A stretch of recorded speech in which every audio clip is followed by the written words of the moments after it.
Do you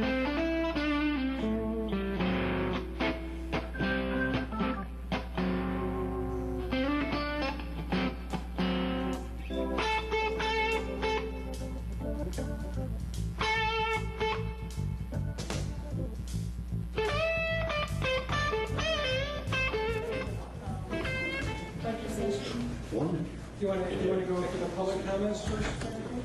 Unless you have a presentation.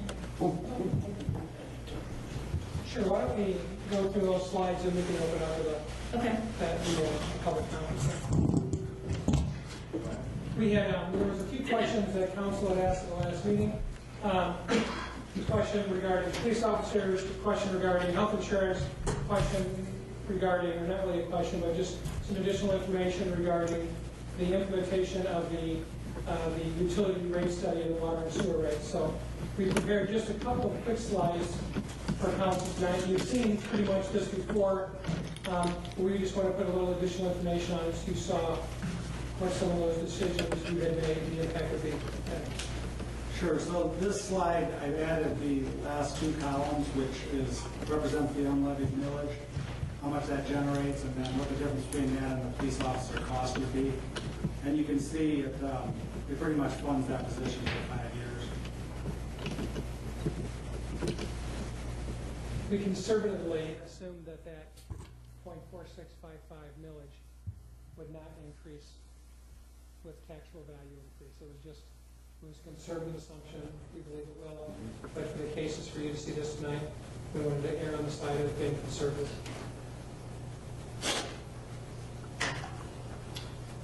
Is there any questions regarding that by any council members?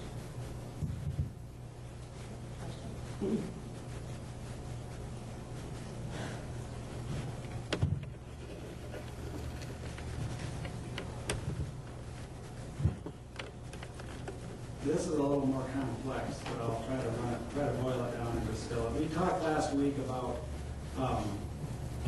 the health insurance assumptions that were built into the budget. And this shows city cost and employee cost and total cost.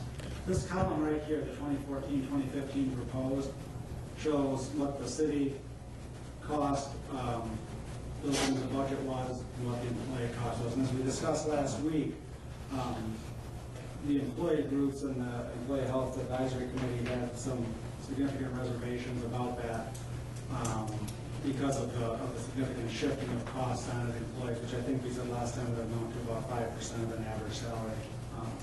So the discussion at the last council work session was to go back and try to come up with a different arrangement that would be less burdensome on some of the employees. So we did go back and look at those and revise that to be able to basically about $86,000 of increased cost. The way that were to be implemented or to be funded would be the contingency that was already existing in the general fund budget, 42,000 of general fund reserves, 14,000 of water and sewer reserves, and 3,000 of Ramsdale reserves. So that would be how you would fund that if you go to a different plan. The impact on the employees looks something like this. So I want to be clear that this isn't holding employees harmless. The budget had assumed that the employees were going to pay $137,000 in cost. The revised plan is $92,000. They're only paying $63,000 currently. So it's about a 50% increase in out-of-pocket costs from their premium sharing costs out of their monthly paycheck. And you can see that down here based on these different things. So you've got the old monthly cost. This column is the new monthly cost, amount of increase, annual increase. So the annual increase would be anywhere from $400 to $870 or $2,300 total cost on a family plan that the employees are paying. The other difference there is so they're paying more out of their paychecks, but they also are exposed to more deductibles in this revised plan. The old deductible is $250 up front, the new deductible would be $500 at the end of the deductible. So single and two-person have a doubling, and same way with family has a potential doubling of their exposure. The way that we soften the burden on the employees was to adjust the amount that would be taken out of their paycheck slightly and increase the amount that would be funded into the health savings account. The key really for the administration is, regardless of how the costs are split up, is getting to a health savings account model. Because that's the only plan that's out there that really fosters consumerism and makes the employees kind of more price conscious. Most traditional insurance plans don't do that. They do to some degree, but not as much as this does.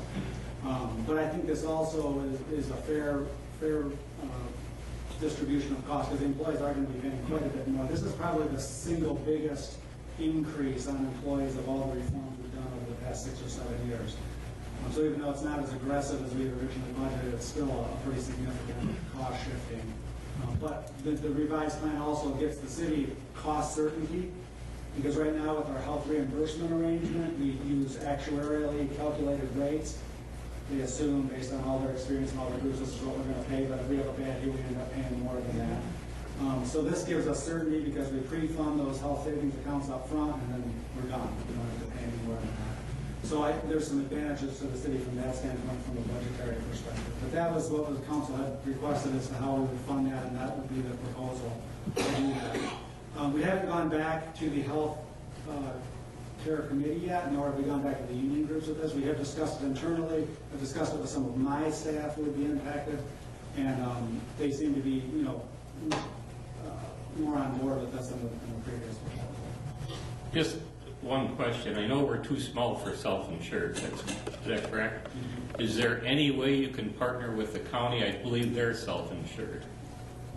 There's some new laws out there that allow some different types of arrangements, but just going to the county and saying, hey, we're going to join up and, a simple agreement and go into the insurance companies and be considered one group, we can't do that. We just haven't taken it to that extent yet. There is a law out there that allows for some pools for municipalities to get into. We've gotten, not this time, but last time around, we got some estimates from those, and it wasn't really that attractive, honestly. Sometimes those pools have problems where you'll get in, and then a sick group might eventually then get out, or a group might see it and get out, and you end up typically the sicker groups tend to go into those types of plans, because they get a savings the first year, but then it really comes back and bites them. So they don't have specific language where I can just go to the county and say, hey, we want to be a group. Let's be a group and go to Blue Cross and do it, because they don't allow that. We are not self-insured, but we're partially experience rated, so our usage does impact the rates, not as much as a self-insured group or a fully, but it does impact that. The pools, Ed, you mentioned, are they from, let's just say, like a Ludington or a Scottsville Cadillac, something like that? The one that we looked into is statewide, pool, and it's the only one that I'm aware of that's been created under the new Public Act that passed a few years back. I don't recall what that Public Act was. I can get you that information, but it's something that some have gone to, but a lot haven't gone to. Last year, when we were looking at that, it was primarily being used by school districts. Yeah. A lot of school districts, some counties, few counties, a lot of school districts, ISDs and school districts were the primary sources of municipal government that were going to that particular group pool. The revised number for the city's share, does that exceed the hard cap? It does not. We're still about 40,000 below the hard cap. Okay. But you can see what it does do is, if we went with our renewal rate and the cost sharing formula that's in effect right now, we'd be paying $681. So we're about 40,000 below that. Okay. And the employees are about 12,000 below what they would be paying. And this is in terms of not deductibles and out-of-pocket costs, but in terms of paying out of their pocket what the city's paying. There's a lot of different ways to slice and dice this. Well, Mayor Kenny, I had done a memo, and I didn't, we'll make sure we get that to you, but the question is, how does this become sustainable? Because we are having some reserves and we're having our contingency in future years.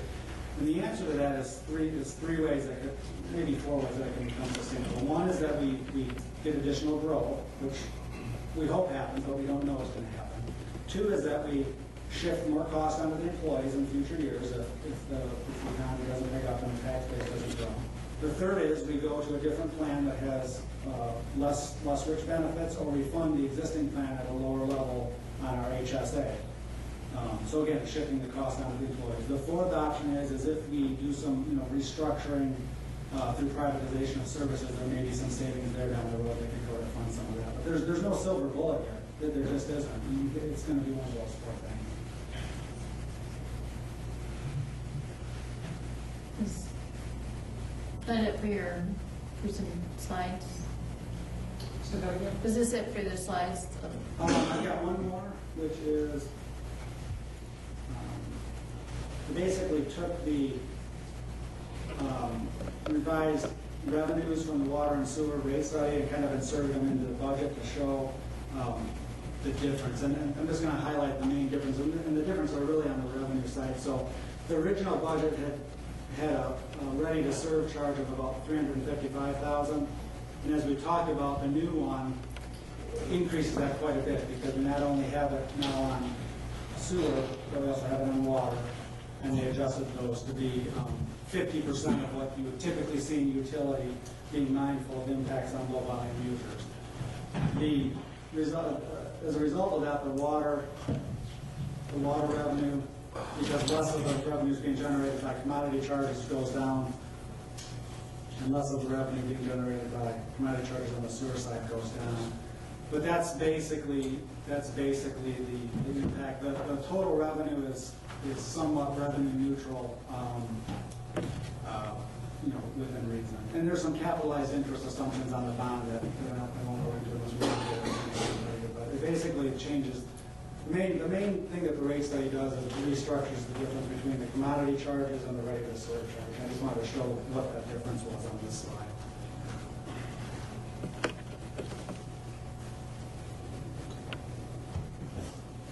Those are the slides we had prepared for you.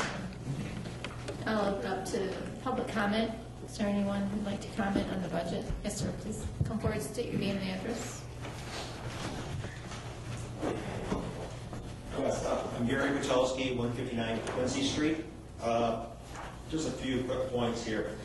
An observation from last week's meeting. I really think a flip chart or a backboard or something would have helped. There seemed to have been a lot of confusion, especially when you guys were talking about what was available from the capital fund, what was available in the general fund, and tax levy amounts, what we're talking about splitting up for the police and other projects, whatever.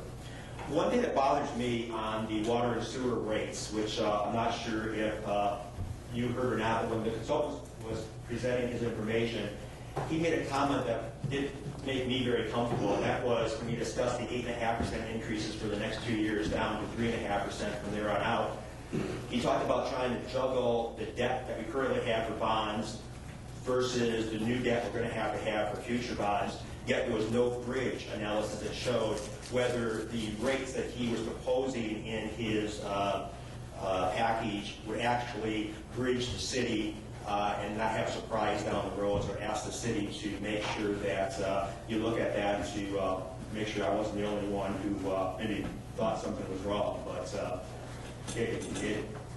he just said something that didn't sound comfortable to myself. As far as the unleveraged mill, I've got a comment to make there. You know, over the last 2 years, I've read where we talked about this for the Ramsey Theater, we talked about this for general operating, we talked about it for streets, now we're talking about it for the police fund. And it's just kind of sad that, once again, you know, the police is an essential operation for a city, and we're talking about a tax increase to support that function for protection for our residents after all of the funds have been spent for non-essential items. A comment on the recent article that was in the paper as to what is the oil and gas fund and why can't that be used for city streets. I read that article over, and it reminded me of an article back in 2012 as well. But to make my comments there is that we talked about commitments in that article, but we really didn't say what those commitments were for. I think residents are looking for straightforward answers. And the commitments that have been made for the next, I think, 19 years out there, or 14 years, excuse me, are for non-essential items, and we need to be clear about that. They are for the Ramsey Theater, a failing enterprise, for the massive debt that was incurred. It was for the massive debt overruns that were incurred for the marina. I think we need to tell the citizens more than just, well, there's commitments being made for the next 14 years. Let's be truthful, honest, and say it's for non-essential items. Part of it was because of poor oversight of projects, which resulted in massive loans. We talked about, or comments were made last week about, the oil and gas fund is doing well now because the economy is doing well. I mean, I spent my whole life in finance. The market could be doing well today, it can go down tomorrow, and you got to pick the right opportunities to take your capital gains and use them, otherwise you have a lost opportunity. So I see no reason why that fund should not be evaluated and used for consideration for some of the local streets around Manistee. Because the market can just drop tomorrow and you're going to lose that money, you're not going to put any of it to benefit to the city. Public comments were made last week as well related to the oil and gas fund. I think a comment was made that we've never used the oil and gas fund for operations of the city. I guess I would challenge that comment, because last year was a $100,000 contribution made to the water and sewer fund, I believe, for operations. So I think that when we make some general statements here, we need to be careful as to whether those statements are actually correct or not. But I think that's the bulk of my, one more comment, I guess. Look at the capital project plan. There was a $615,000 that I think for next year for a urban project, which was originally targeted to, I think, 12th Street for rebuild from Maple Street to US 31. Well, I drove that street yesterday, and I drove it again today. I surely hope that's not going to be the case, because the streets around Manistee desperate need of repair, much more than that section of 12th Street. I can't believe if we need to consider that would be rebuilt before some of the streets on the north side. Thank you for your time. Thank you. I'd just like to clarify one statement. When you're talking about the revenue sharing from the oil and gas, we were also talking about the revenue sharing board grants, and I believe that was the statement that was made that was not being used for operation, was grants received from the revenue sharing board, not from the oil and gas. Well, that would be the only clarification I'd like to make. Mayor Kenny, actually, I think I did make the statement that the oil and gas fund has never been used for operations. And Mr. Potolsky, that is correct. Mr. Potolsky is also correct in saying that $125,000 was sent above and beyond to the water and sewer utility. And I guess that could be construed as being used, quote, for operations, but there's also a lot of unmet capital needs in the water and sewer utility as well. But the transfers, to my knowledge and the research I've done since inception, is that those have never gone into the general fund to be used for operations. They've gone for streets, or they've been gone to the water and sewer fund to support behind that. So I did make that statement, and he's correct that there was an additional transfer to the water and sewer fund last year. Just wanted to clarify. All right, thank you. Is there anyone else who'd like to make a comment on the budget before we get moving? So now we'll move on to the work session for the budget.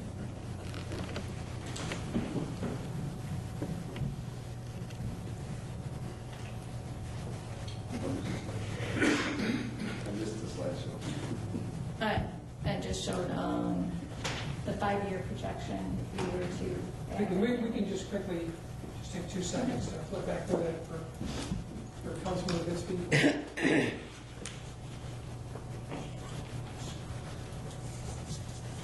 We had wanted to present information to City Council regarding what would be the full cost of a new police officer. And last week we had talked about the use of the .4655 unlevied millage. And this chart here just shows you the unlevied millage, 2 additional categories to the right, and basically showing that that millage can fund that position for the next 5 years. Next one.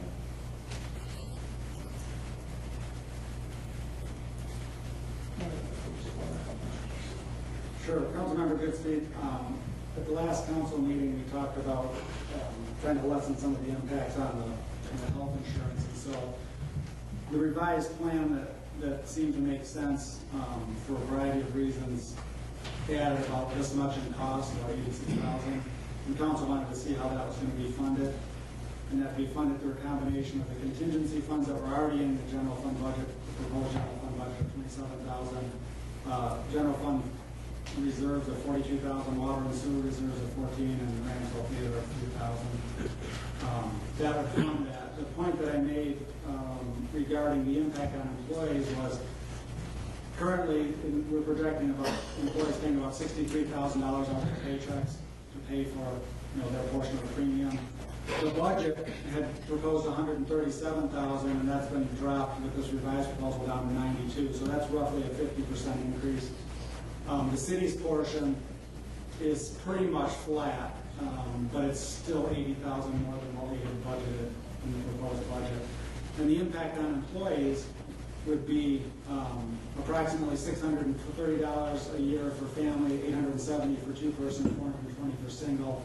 And their deductibles would go up, would basically double, $250 to $500 for one person and two-person, and $500 to $1,000 for family, although the deductible would be up front on the current plan, and it's at the end of the deductible range on the new plan.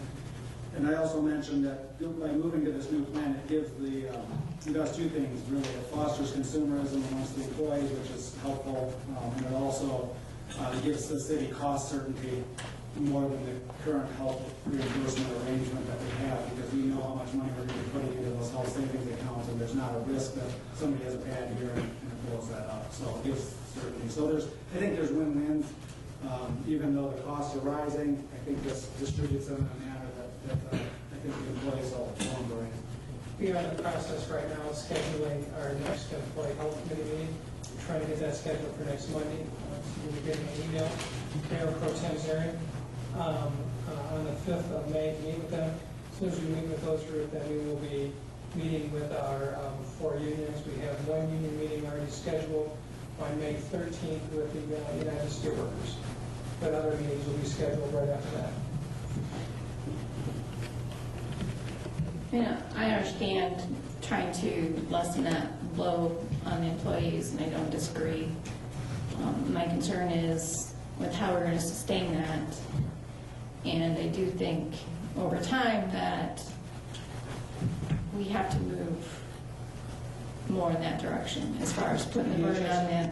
Because if you look at what those rates are compared to what you would find an employee paying in the public sector, those are much, much lower.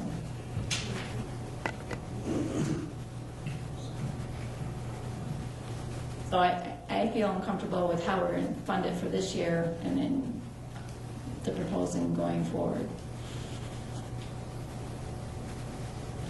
Because if we cannot sustain continuing to pull it from the fund balances. In light of that, if I can, what is in our way to start negotiations with the county to possibly merge with their healthcare system?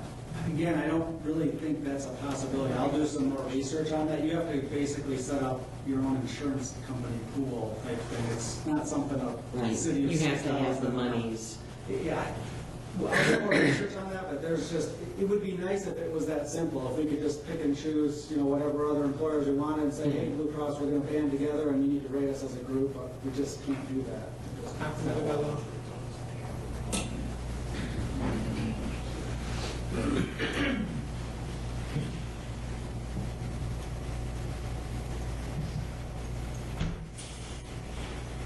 I guess I'm comfortable with what you've presented tonight. It's not the answer for the next 3, 4, 5 years on healthcare, but it's a start, and we can at least take a look at it this year, see what happens, and next year if it.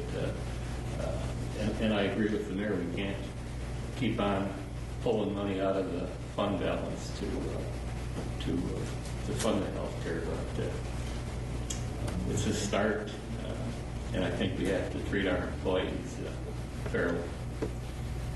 We both really are adamant about the need to move away from an HRA standpoint and more towards an HSA standpoint.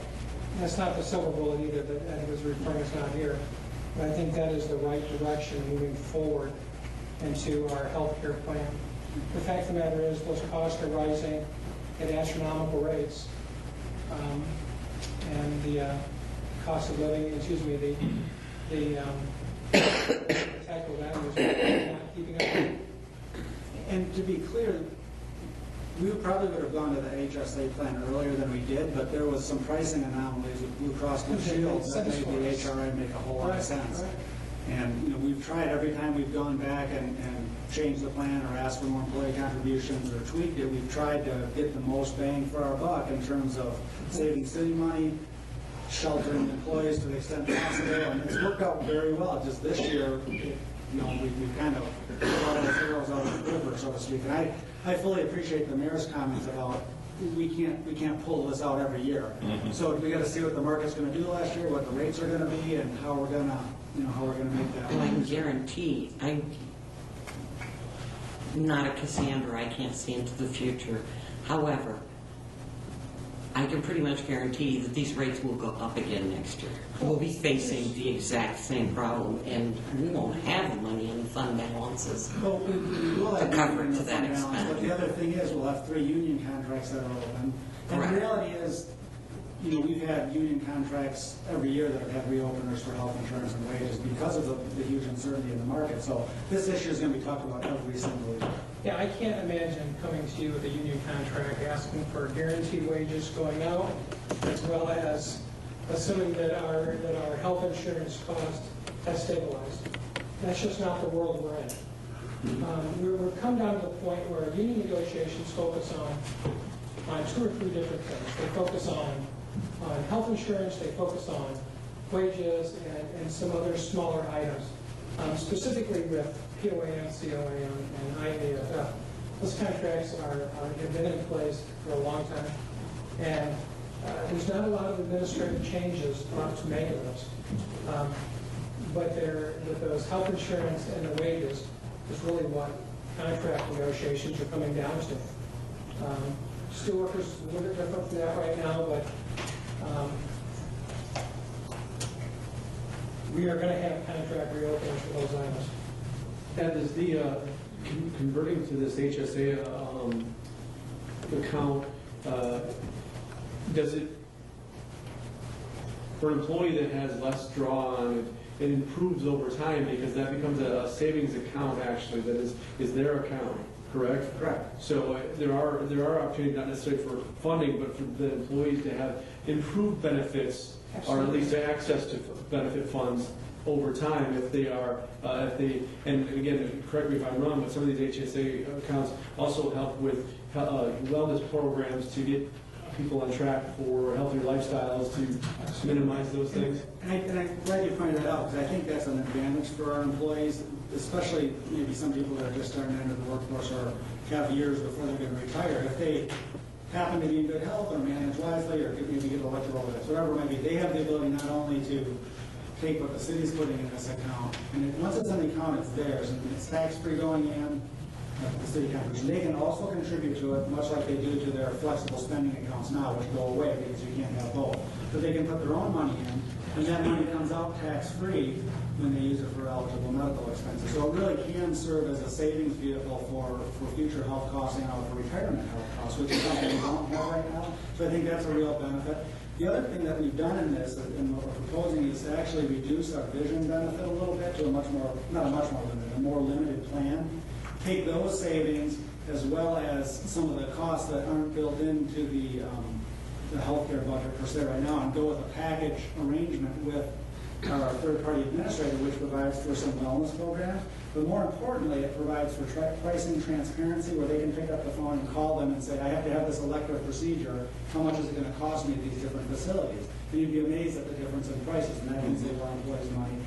And I think the most important benefit is what's called teledoc, which allows them to pick up a doc at the phone. They pre-register, and there's a pool of Michigan-based physicians that staff that, so they can call them. So if your child or son or daughter, let's say, has an ear infection, you know, on a Thursday afternoon late, and it gets worse on Friday, and you can't get them into the doctor, and you don't want to go to the ER, you can call this teledoc.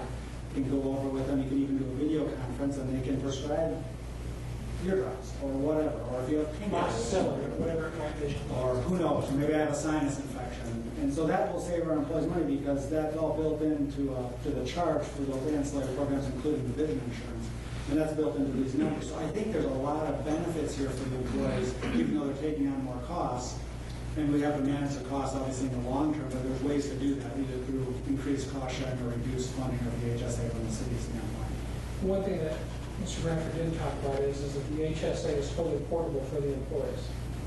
Once it's in their account, that those funds are portable if they choose to get gainful employment, a different location that goes with them. So once those funds are in their account, and if they can generate additional funds, then they can use those towards future medical costs. So the portability, I think, is important, but the suite of other options with the teledocs and some of the other opportunities we have, the price shopping, I think that we're going to be providing that still a very, very strong healthcare package for our employees and helping them manage their healthcare plans better than they're doing it right now. Quite frankly, forcing it. It's we can either allow them to continue along, or we can kind of move forward with these changes. And we think the HSA will be a positive change for not only the city, but also for the employees in the long run. Not all employees probably agree with me on that statement, Angie. But I think on the total of the whole, the industry is moving away from HRAs and moving towards HSAs. Yeah, not just the industry as a whole, but I mean, even some of the federal legislation that was passed several years ago was pushing HSA. I just have one question. Mr. Tulsky brought up the 12th between Maple and US 31, the small urban grant. Could you explain that? Yeah, thank you very much. I was going to address that question. That particular, I don't know if we can show that up on the street running that. That particular portion of the budget, if you remember a couple of years ago, we were lucky enough to have be awarded a small urban for Kosciuszko Street. Every so many years, the City of Manistee is part of the Small Urban Cooperative, along with the Dial-A-Ride, Manistee County, and the Little River Band of Ottawa Indians. It's a collective. And we all work together, and then every 3 to 4 years, the city is eligible for a small urban grant. The small urban grant is only eligible for major streets. You cannot use it for local streets. Small urban projects traditionally leverage $375,000 of state money towards this particular project. I don't recall exactly how much we got for Kosciuszko Street, but many of you will also remember that we used small urban dollars to repave and upgrade Cherry Road. Probably 10 years ago, maybe 11 years ago, when we upgraded Cherry Road. That's how those funds were also provided for that particular project. So each year we want to make sure that we have funds available to match those small urban grants and to be able to try and maximize and extend our funds. Yeah. Just a couple other examples. Like Mitch said, Cherry Road from 12th Street down to Murky Road was funded with small urban. Spruce Street from Water Street all the way to 8th Street, we used small urban in addition to water and sewer funds when that sewer separation project happened. We also used a section of the truck route, Vine Street, 13th Street, with small urban. And there was another one on the top of my head that I can't remember now. But so this is just the normal Kosciuszko. So this is just the normal cycle. We've met and prioritized the major street segments, and we've got several more that are planned. But like Mitch said, there's a pile of money that gets allocated to the Small Urban Task Force. The Small Urban Task Force is eligible to receive up to $375,000 each year, but they're not guaranteed that. So because the city had the last project, the public transit will have the next crack at that grant, and then the Manistee County Road Commission, and then the city's the third one. We did not have matching money to try to get ours prioritized any sooner than 3 to 4 years out, so that's why we projected that out the way it is. And that meeting with the small urban task force happened after this was prepared, so that's why it's showing it in the second year of this kind of more realistically, probably going to be the third or the fourth year, depending on how that turns out. I think the key really here for us is we need to make sure we take advantage of those grant opportunities to maximize and leverage our funds. And we have to have these plans in the system in order to be eligible to get them upgraded. $375,000 towards this project is a long way to completing this project. And we just need to ensure that we continue to maximize those opportunities to leverage our funds. So this could be 2 or 3 years out before we, and just to make it clear, it's not for local streets, it's for You cannot- major streets only. You cannot use any of these funds. Small urban will not do any local streets. And you've seen the maps between the local streets and the major streets. It only qualifies for major streets. Right, it has to be on the state primary road system. And this project has actually been on and off of our top priority list for about 10 years. If you remember, when it was rising to the top and we didn't see a good way to fund matching funds for that with all the other projects that were going on, we utilized some of the hot in place and the ultra thin overlay projects when we spent over $1 million on local streets, on the avenues on the north side, Golden Acres, and then we do Ramsdale and Vine Street. Well, Ramsdale and Vine Street, when we did that project, we were able to, our quantities were coming in pretty well, so we were able to do that worst stretch from Princeton up to the top of the hill with that ultra thin overlay. And so we're projecting out when that failure should start occurring in that process. And if you remember, what's underneath that 3/4 inch was literally gravel, so it's held up really well. We just want to make sure that we are putting our best foot forward to receive those grants when our turn comes forward. You know, and we have done quite a few streets between 2008 and 13. We've done a total of 10 or 11 miles of street, 4 miles of major, and or 7 miles of local streets between 2008 and 2013. And we spent, out of the street funds, pretty near $2 million. So.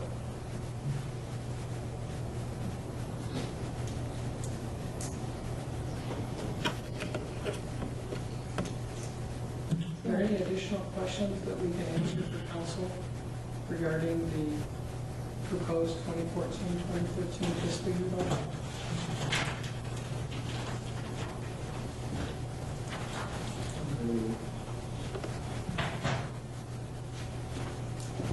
I would just kind of like to, I guess, keep going back to the fees, schedule fees on page 121. Okay. 121. On schedule fees. Said it before, no. I just have an issue paying $5 for a handgun application. I just think it should be higher. $5 for requesting a permit, it's a maximum state law charge. Are you kidding me? What's the maximum allowed? The $5, yes, it's a maximum state law charge. Need to take that to the state. You might have the NRA on I don't care. It's a ridiculous. It does seem awful low. But, I mean, it costs more than that to process the paperwork. Of course it does.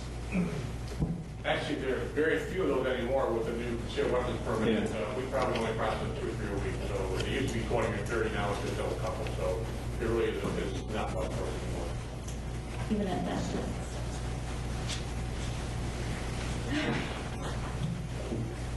And at one time we talked last year about the code grant fees. We increased them. We went from 30 to 40. And we can't have different rates for different residents, correct? We can Residential because versus- we have received waterway commission funds. Now, again, as we talked about, some communities, I believe, play parking fee. Yeah, we don't charge you to launch your boat, we charge you to park your trailer. I think that's just gimmicks, honestly. And we did increase this last year. We have discussed this with in the Harbor Commission. We discussed this at length with the Harbor Commission. We've also started conversations with the Harbor Commission, and I would like to get them and bring this to council in the near future. I believe we should be charging for launches at Arthur Street. Arthur Street does a significant business, including mine, whichever I launch for free. It's a great launch. We've invested significant funds in Arthur Street. And during a substantial part of the year, it gets a lot of, I think, out of the area launches, specifically during our August, September salmon season. It is a packed house. Because we got restrooms over there that have to be kept up, and there's that walkway, I mean. Just did a whole new, $400,000 was the total investment into that upgrade. Would you honor the residential ad for $40? Absolutely. So in other words, you'll launch either place? Absolutely. Right. Okay. And I think what you do, honestly, what we do is How do you control it then over there? Well, Chief Bobby's back there. I'm not sure you need to do that. I think you do it on a permit system. I think you do that. What we talked about in the Harbor Commission is coming with kind of a low-cost option. Again, I'm going to go back to the Blacksmith Bayou. I know you folks all visit different state and federal locations where they have the pay tubes and things of that nature.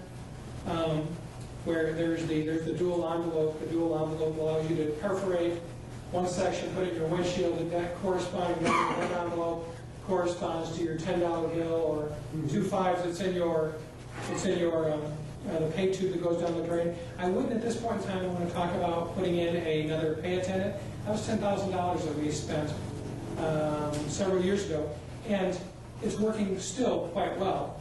I think it has convinced me that we need to, kind of like an old vehicle, you just keep riding that old vehicle as long as it's working. Keep changing the oil and putting a couple $100 in maintenance into it every year and keep riding it.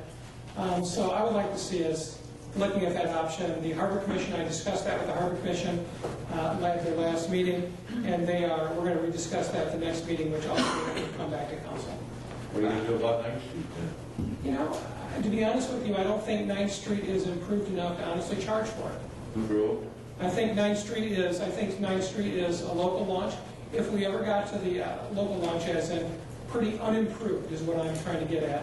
I think if we ever got to the point where we're able to secure the property rights, and if we come to the point in time where we can pay down our debt in the water and sewer fund, which is not the water and sewer, but the boat launch fund, which would allow us available revenue to leverage another grant from the Waterways Commission, I think that'd be a great grant. We may want to consider it at that point in time when they have an improved launch ramp. But for all of us who've launched at 9th Street, Are seasonal passes available now? yes, they are.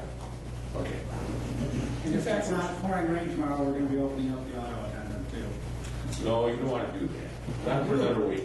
Yeah, we want to do that. One of the things we've actually talked about also is we've talked about, I think this was Jeff's idea, about having the seasonal passes available November, December for next year, allowing those to be purchased for stocking stuffers, Christmas presents, various things of that nature.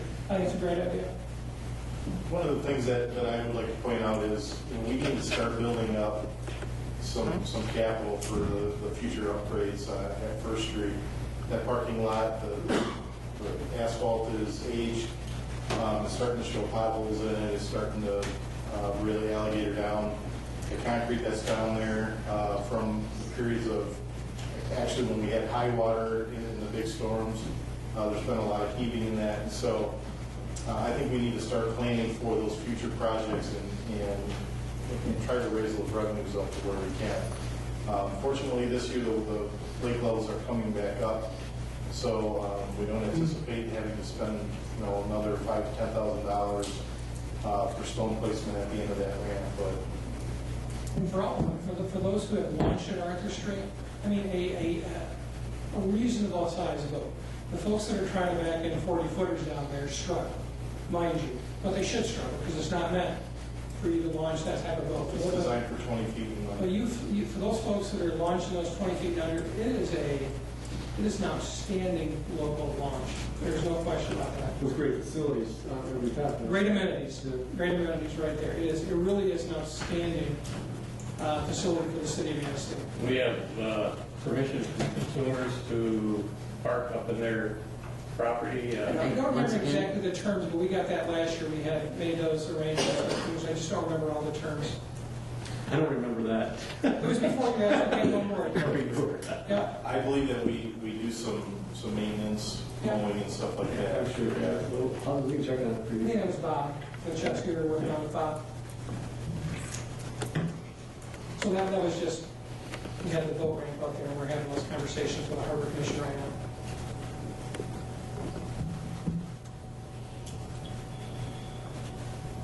You know, in fact, I'm going to ask them and the Parks Commission to look at something else too. We continuously have, I guess, somehow we're talking about it, we continuously every year have folks who bring their motorhomes, and they park along the southern edge of the large parking lot. A lot of times during the Forest Festival, great idea. Maybe we ought to put some power pedestals up there. I'm not saying sewer and water and all those things, but maybe there needs to be some power pedestals put up there and look at and having some additional revenue generated by folks who want to pull their motorhomes in for a couple days, 3 days, 2 days, whatever it may be. Want to pull their boat or fishing, they pull in the back. It'd be limited amenities, but I think there's some potential for some additional revenue. Maybe not a ton of We revenue. got the new beach house with shower facilities. Yeah, you do, right. What about, a lot of boaters store their trailers, they're all summer. That's another. I don't know how long they're there, but we have some of that. Yeah. The shower facilities are exterior only. There's no interior ones.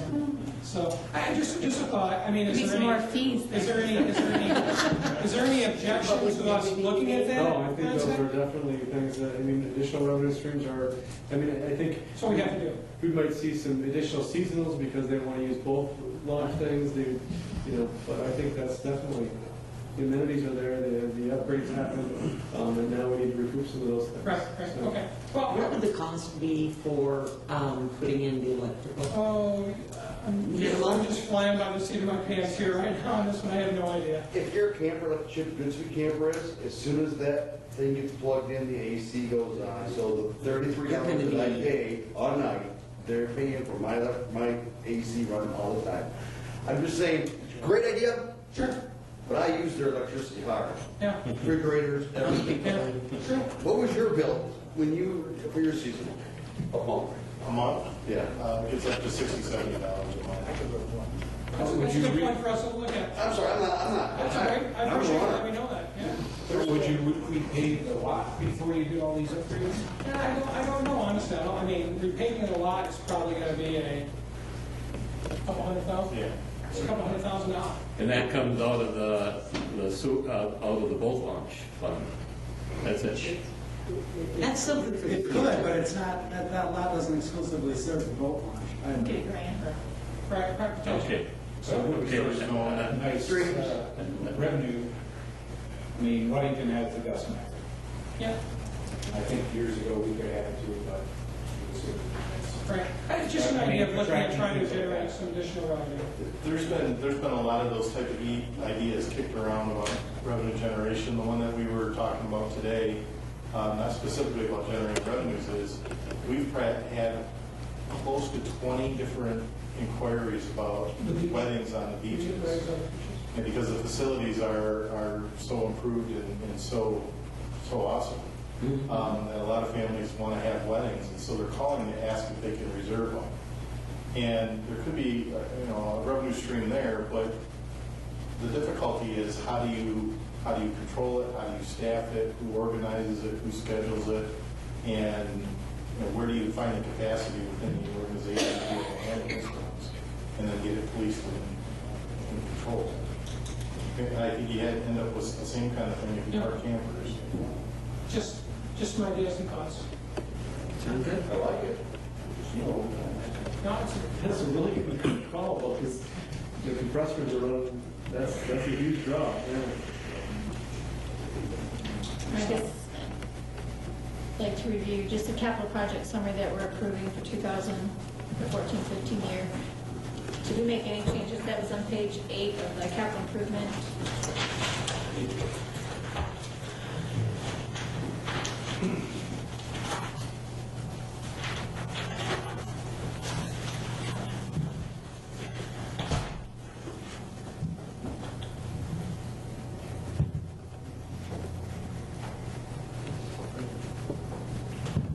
I don't recall that we made any I don't believe so either. adjustments to this. We've talked about some things when we were trying to figure out funding for another officer, but I don't think we actually. Yeah, when we look at this, yeah, there's the actual cost, right?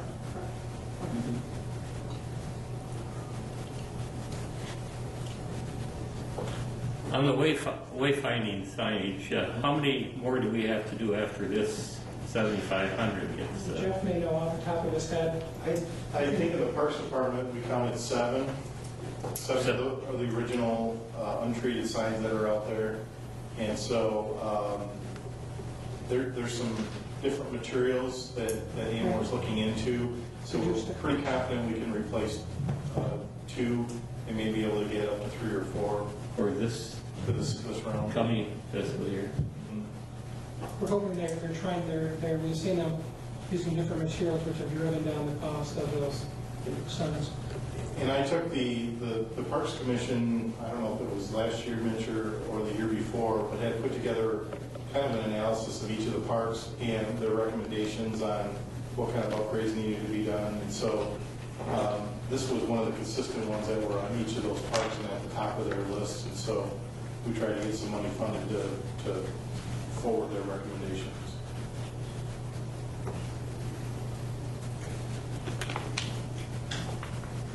If we don't get some of those grants, we're not going to do the project. Is that correct? Either we don't do the projects or we come back to council and ask if you want to allocate their additional funds for them, but they would not move forward without having the funding appropriate towards them. The law counties, I believe is done. We now are hearing that we should be hearing in May, hopefully mid-May, that the National Park Service, I'm glad Rogers is back there, that the National Park Service has reviewed so the walk out is the Rotary Park playground, and we're moving it towards the basketball courts. Just a quick reminder. And we believe that that's going to progress through the state parks. The National Park Service review in May, getting back to us. Our goal would still be trying to do a community build. So we'll be looking at service clubs and other handy individuals. I know Councilmember Goodspeed did a great job when we did the skate park. And that cold, feels like it's probably April or March day when we built that. And trying to use the community build to maximize the amount of equipment that we can purchase for the kids, playground equipment, and not spend it on contractor construction. So the goal would still try to do this, if we can, this September. That would be the goal. September, October, this fall. Also depending upon how long it takes the National Park Service to get back with us. I have a question, and I was thinking about this when I was flying home. With Fifth Avenue, Councilman Cody, I'd like to see that completed. Is there any reason why the Rocket Park couldn't be moved over to the north side? Are you talking about the actual rocket itself? What you want to do with Rotary Park? Yeah, that's a good question. One of the things that we are doing on Rotary Park is, and I'm sorry I don't have a visualization of this, the intent of Rotary Park was really, we were going for, to the greatest extent possible, a barrier-free playground. So children of all ages and all ambulatory statuses could have the ability to play in that. Wheelchairs, walkers, various other ambulatory, less ambulatory than other children, they all would have the ability to play on this. The problem that we would have about Fifth Avenue or the current location is the sand accumulation. We're putting down, I mean, if you can imagine the inner portion of it where the large rock is at, it's actually going to be how to describe it, kind of a mat, a foam mat, if you will, a layered rubberized mat made out of ground tires and things of that nature. If we had it in a location where sand accumulated on it, I honestly don't believe we could keep that sand off of it. I think we'd be spending all of our time trying to remove sand to make sure kids weren't getting stuck in it. So that was one of our primary focuses by the citizen group, was to locate it over by the basketball court parking lot over there, is we seem to get a lot less sand accumulation over there, and it's going to enhance our maintenance. So that was the reason for that location selection. Okay, thank you. You're welcome. There's a picture of that on page 9 of the parks, the capital projects.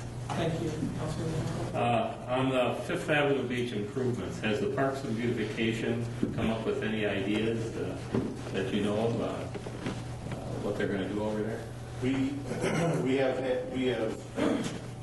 I provided our current engineer of record all of the past information. I provided them information based on what previous council discussions have been, and we're kind of waiting to kick that off until the budget's approved, and then we know that there's some money available to be able to come up with some concept sketches. The other thing was, the last time we talked about this, there was 6 feet of snow down there, and so they weren't able to bring their personnel up to be able to walk through the park and look at it and get a feel for it. So once the budget's approved, we'll start those efforts. I think the only area that we want improved is where the old NIA building is. That's right. Yeah. I gave them pictures here, 2 months ago? Like 2, 3 pictures from the LP party. I had the postcards blown up. And so Sean and I have talked a little bit about it, and he said he wants to walk in with me, and so, yeah. And then to follow up on Councilman Willow's question, there are some equipment that are in Rocket Park now that can be reutilized.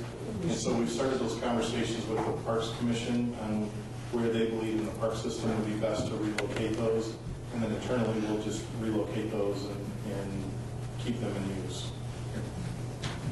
Hopefully, at least 2 of the pieces of equipment can be relocated. The yellow climber, if you will, we went around the loop, and there's a smaller play structure for younger kids we think can be moved. And no desire to leave them right there for kids to play along with, like the gazebo and all that kind of stuff there. And I see a lot of families still utilizing that while they're, playing beanbag toss or whatever there, so. The swing sets would stay. Yeah, Swing sets would stay.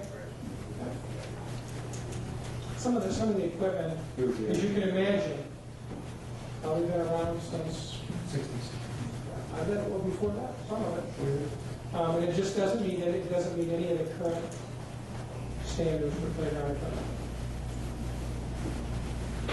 Kids love it, though.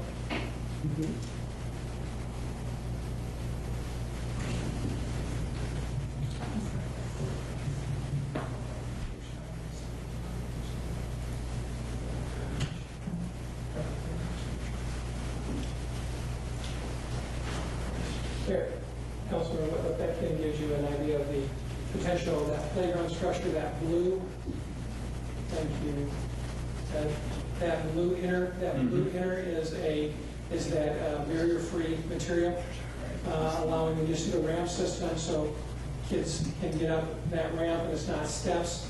The white exterior is actually concrete, so the exterior will be a concrete, which will keep the wood chips and the mats in place and location. Is that all self-draining, the rubberized mat? Yes. I have to believe yes, but keep it play or swim. So, but that just gives you an idea of the concept. One of the concepts that we really did on this plan is it meets all the different age criteria. There's equipment for 0 to 24 months, and then from 2 years to 2 to 5, 6 to 9. There's these different criteria for developmental ages. We wanted to make sure that we had a piece of equipment for each of those different groups down there.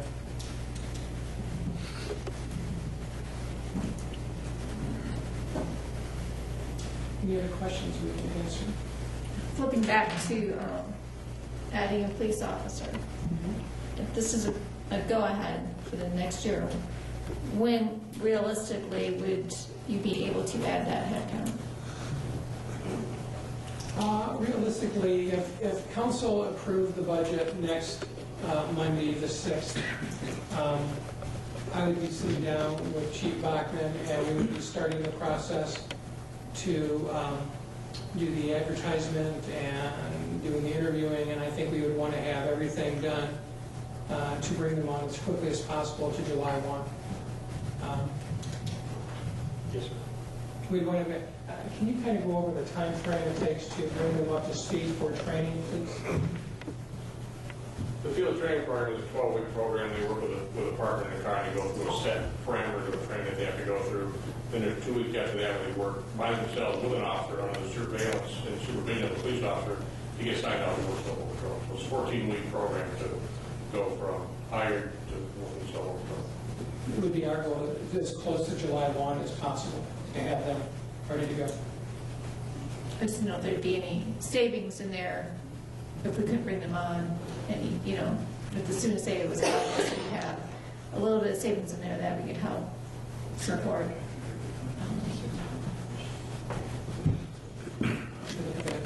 Really whatever. I'm not, I was just wondering what the quickest way, I'm not saying put that off. I'm Yeah, just- we would probably start that as, you know, I'm sure you'd be starting mid part of May with the process. I just didn't know what how realistic it would be to get somebody that, how quick it would be, so. Trying to find any other way to fund the insurance.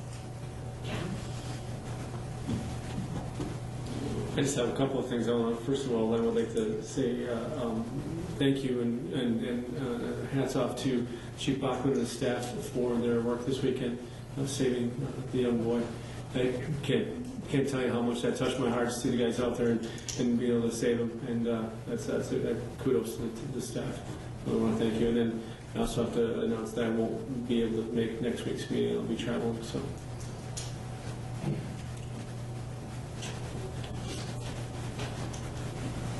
I too would like to thank the police department, fire department, and everybody that assisted in saving the young boy's life.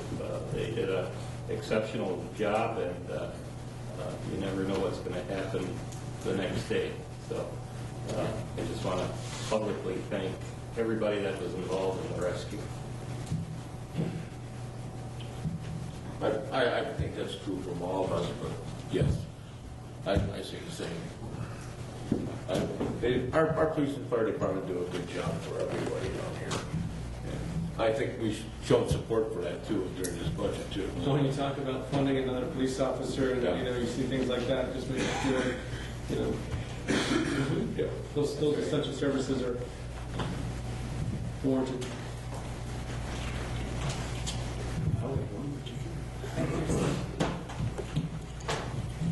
So we have a recap page being sent out to us before of the changes that you're making. My intent is to have a totally revised budget document there's a budget change summary at the front part of the document, and then I try to include every page that's been changed with notes. There's a lot more changes this year than there's been in the past, so it's going to take some time to put together.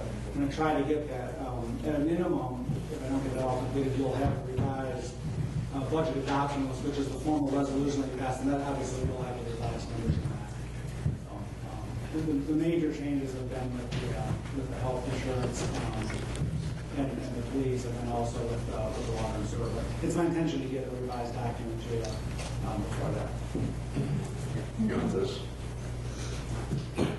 No, I'll just send it electronically. We can print them. I mean, when the budget's all finally done, Cindy will print hard copies for everybody. It's going to have to be almost every page this time. A lot of times it's just a few pages you can slip in, but with this one it's going to be almost every page is going to be copied.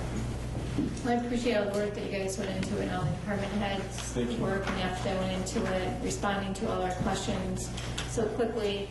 I know it's a pain in the ass, but we do appreciate it. I've been on the other end. I know what it's like. I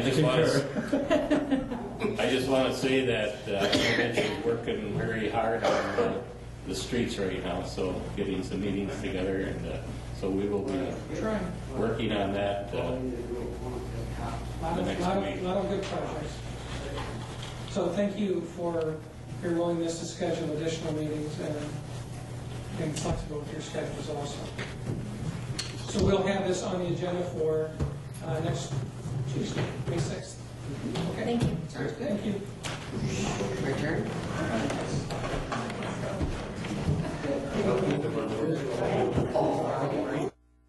This is an economic condition factor map. You can see, these are the 44 neighborhoods.